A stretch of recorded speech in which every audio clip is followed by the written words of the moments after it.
مبارک شعبان. ہمارے پاس ایک حدیث ہے جس کے اندر تین یہ جو کنزیکیٹو منتھس ہیں ان کی فضیلت بتائی گئی.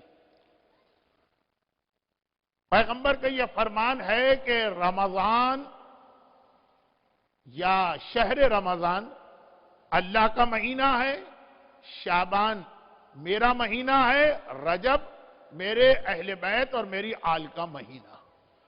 تو اس شعبان کے مہینے کو اللہ کے رسول نے اپنا مہینہ ڈکلیئر کیا اور پھر ایک جملہ بھی ارشاد فرمایا کہ ماہ رمضان کی فضیلت باقی مہینوں پر وہی ہے جو اللہ کی فضیلت تمام کائنات پر.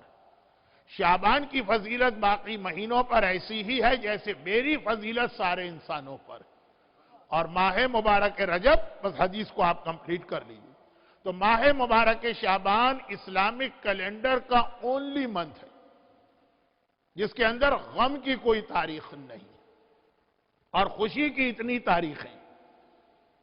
آلدو ربیع الثانی جو اسلامک کیلنڈر کا 4th منتھ ہے اس میں بھی غم کی کوئی تاریخ نہیں، مگر خوشی کی بھی صرف ایک تاریخ. ماہ مبارک شعبان، اس میں شہادت کی یا غم کی یا عزا کی کوئی تاریخ نہیں، اور خوشی کی اتنی ساری تاریخیں ہیں کہ پڑھنے والا بھی پریشان ہو جاتا ہے اور آرگنائزر بھی پریشان ہو جاتے ہیں کہ اتنے لیمیٹڈ ٹائم میں اتنے سارے جشن کس طرح سے رکھے جائیں. ہندوستان کے کچھ علاقوں میں پتہ نہیں کیوں شعبان کے مہینے میں شادیاں نہیں کی جاتی، اور اس علاقے کے کافی مومنین مجھے اس مجمع میں نظر آ رہے ہیں.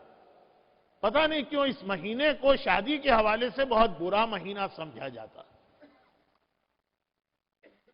اور یہی میری آج کی اسپیچ کا ٹاپک ہے، کیونکہ اس جملے کو یہاں پہ میں انکمپلیٹ چھوڑتا ہوں، ذہن میں رکھیے کہ شعبان کے مہینے کو انڈیا کے کچھ علاقوں میں شادی کے لیے برا مہینہ سمجھا جاتا. پورے مہینے میں غم کی کوئی تاریخ نہیں اور خوشی کی تاریخ جو اس کا پہلا ہاف ہے، فرسٹ 15 days. اب آپ کو اچھی طرح سے معلوم ہے، میں تو صرف اس لیے کہ یہ 5 دن کنٹینیو ایک ٹاپک پہ بات کرنا ہے تو کون سا ایسا ٹاپک سلیکٹ کیا جائے کہ یہ ساری خوشیاں اس میں آ جائیں. اس لیے میں صرف آپ کو یاد دلا رہا ہوں کہ 3rd of شعبان 3rd امام کی ولادت کی تاریخ، 15th of شعبان آخری امام کی ولادت کی تاریخ. یہ تو بہت اہم یہ ہمارے اعتبار سے سیلیبریشنز. اس کے علاوہ 1st of شعبان جناب زینب کبریٰ کی ولادت، اور 4th of شعبان باب الحوائج حضرت عباس کی ولادت، اور 5th of شعبان ہمارے اس مظلوم امام کی ولادت کی تاریخ ہے کہ جس کی باقی ساری زندگی غم میں گزری، یعنی ہمارے چوتھے امام. اور پھر آج کی رات شہزادہ قاسم ابن حسن کی ولادت کی تاریخ ہے، اور پھر اسی میں 11th شعبان شہزادہ علی اکبر کی ولادت کی تاریخ ہے. تو ذرا دیکھیے، آقا حسین، آقا زمانے کے امام، شہزادی زینب، آقا سجاد، حضرت عباس، حضرت علی اکبر، جناب قاسم، ایک کے بعد دوسرے، اور یہ ساری ولادت کی اور خوشی کی تاریخیں ہیں.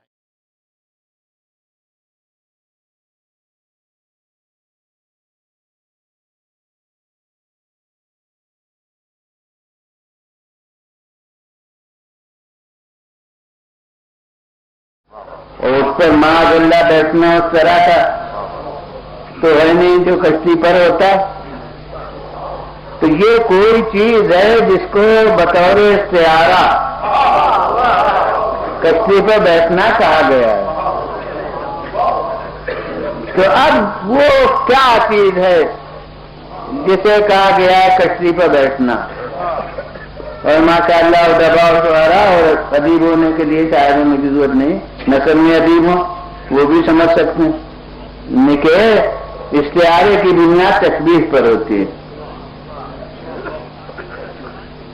اور تشبیہ میں دو چیزیں ہوتی ہیں، ایک مشبہ اور ایک مشبہ بہ. ایک وہ چیز جس کو تشبیہ دی اور ایک وہ ہے جس سے تشبیہ دی، وہ مشبہ بہ. اور ایک کوئی مشترک پہلو ہوتا ہے جو اس میں بھی ہے اور اس میں بھی ہے، اس کو وجہ شبہ کہتے ہیں کہ کس بات میں تشبیہ ہے. ایک دن مصرا پڑھ چکا ہوں، نکلا ڈکاتا ہوا زیغم کچار سے، تو ظاہر ہے کہ اب زیغم سے وہ شکل صورت، وہ بال گردن پر، اور وہ سب تھوڑی مقصد ہے. تو یعنی تشبیہ دی گئی ہے ایک انسان کی شیر سے. تو اب اس میں شیر ہے مشبہ پہ، اور وہ انسان مشبہ ہے. اور کس بات میں تشبیہ ہے؟ وہ شجاعت میں، بہادری میں. تو جو بات اس میں بھی ہے اور اس میں بھی ہے، وہ بات ہوتی ہے وجہ شبہ. تو اب کوئی چیز ہے جس کو کہا گیا ہے کشتی پر بیٹھنا. اب ہمیں یہ سوچنا چاہیے اور اس کے سمجھنے کی ضرورت ہے کہ کشتی پر بیٹھنے میں ہوتا کیا ہے. جو بات کشتی پر بیٹھنے میں ہوتی ہو وہی بات جب ہو کہیں پر، تو وہ چیز ہوگی کشتی پر بیٹھنا بطور اختیار. اب ماشاءاللہ آپ میں سے بہت سے یہاں تو 5 دریا ہیں، تو کتنے ہوں گے جو کشتی پر بیٹھے ہیں. اور جو اب اس دور کا ذکر نہیں، جو وہ دوسرا راستہ آ گیا. لیکن یوں جہاز پر بھی بیٹھے ہوں گے جو حضرات کبھی پہلے حج یا زیارت کو گئے، تو جہاز پر بھی بیٹھے ہوں گے، بحری جہاز. تو کون ہے کہ جو تقاضے نہیں جانتا کشتی اور جہاز کے بیٹھنے کے؟ وہ ہے تو سب کشتی ہو، چاہے جہاز کریے چاہے کچھ کہیے. تو اب یہ کیا ہوتا ہے؟ یہ تو ہمیں سمجھ میں نہیں آتا. جاتے ہیں بیٹھ جاتے ہیں اور کیا ہوتا ہے؟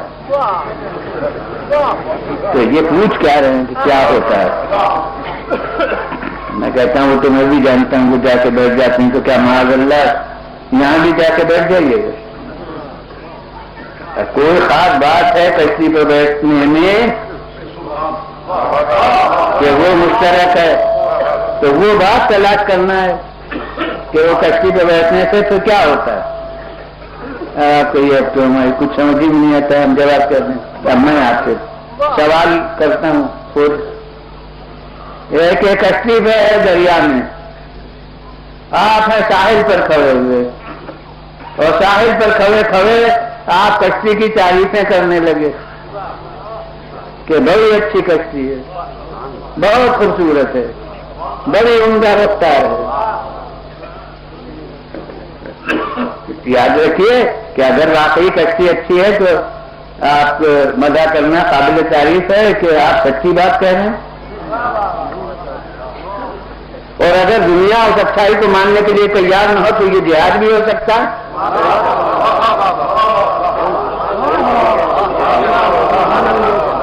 لیکن جو میں عرض کر رہا ہوں وہ بتائیے کہ یہ ساحل پر کھڑے کھڑے یہ تعریفیں کرنا کیا کشتی پہ بیٹھنا ہے؟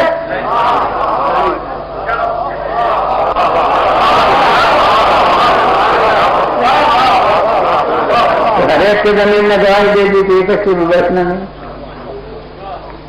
اچھا اب اور آگے رہیے، وہیں ساحل سے کھڑے کھڑے آپ نے کہا کہ ہم اس کشتی کو بہت چاہتے ہیں، ہمیں اس کشتی سے بہت محبت ہے.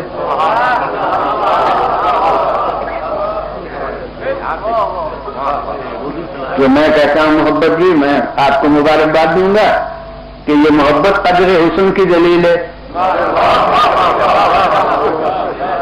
مگر عبد اللہ میں کہہ رہا ہوں اس کو غور کیجیے گا فرصت کے لمحات میں کہ یہ محبت کرنا کوئی آپ کا کارنامہ نہیں ہے، یہ اس کے حسن کا تقاضا ہے.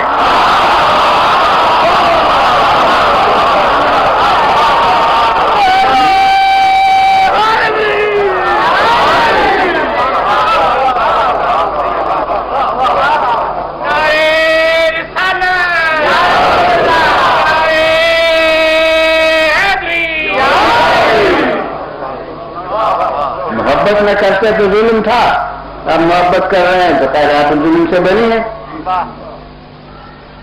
وہ بدتمیزی کی دلیل ہوتا تو قدر حسن نہیں ہے. آپ ثبوت دے رہے ہیں کہ میاں تمیزدار ہیں، باشعور ہیں. لیکن جو اس کا کوئی احسان نہیں ہے جس سے محبت کر رہے ہیں.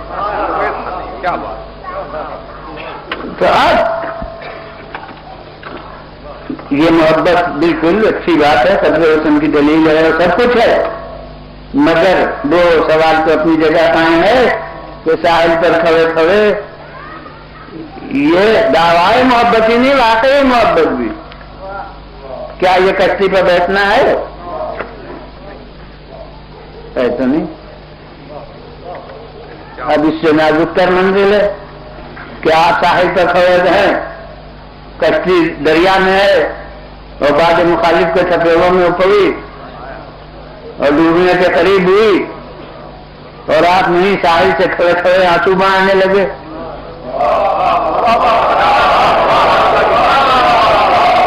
آئے افسوس ایسی کشتی تباہ ہو رہی ہے، آئے افسوس ایسی کشتی ڈوب رہی ہے، اب جتنے ہی غم چاہے کیجیے، لیکن ساحل پر کھڑے کھڑے کیا یہ غم کشتی میں بیٹھنا ہے تو نہیں. قابل قدر ہیں یہ آنسو ضرور، یہ درد دل کی دلیل ہے، لیکن اس کے باوجود بھی اور ہاں درد دل کی دلیل ہے. اور پھر جو بات نہ کہی تھی وہی کہوں کہ جب دنیا ہنس رہی ہو تو یہ رونا جہاد بھی ہے اپنی جگہ. وہ سب کچھ صحیح مگر وہ کشتی پہ بیٹھنا تو نہیں ہے. تو پھر اب وہ سوال زندہ رہا کہ کشتی پہ بیٹھنے میں کیا ہوتا ہے. اب جو میں کہوں اسے غور کیجیے کہ صحیح ہے یا نہیں. میں کہتا ہوں کہ کشتی پہ بیٹھنے میں یہ ہوتا ہے کہ جب کشتی پہ جا کے بیٹھ گئے تو نہ اپنی ذاتی حرکت کچھ رہی نہ اپنی ذاتی سکون کچھ رہا. کشتی چلی تو ہم چلے، کشتی رکی تو ہم رکے. یہ معنی ہے کشتی اہل بیت پر بیٹھنے کے کہ اپنے حرکت و سکون کو تابع اہل بیت بنا دو.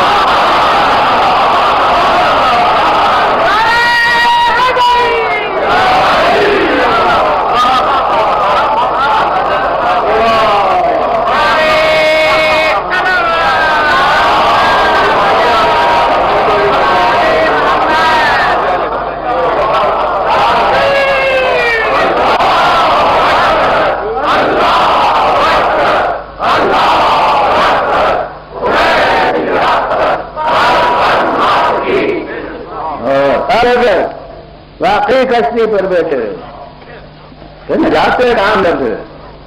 میں کہتا ہوں کہ پھر تو جہاں کشتی پہنچے گی وہاں یہ پہنچے گا.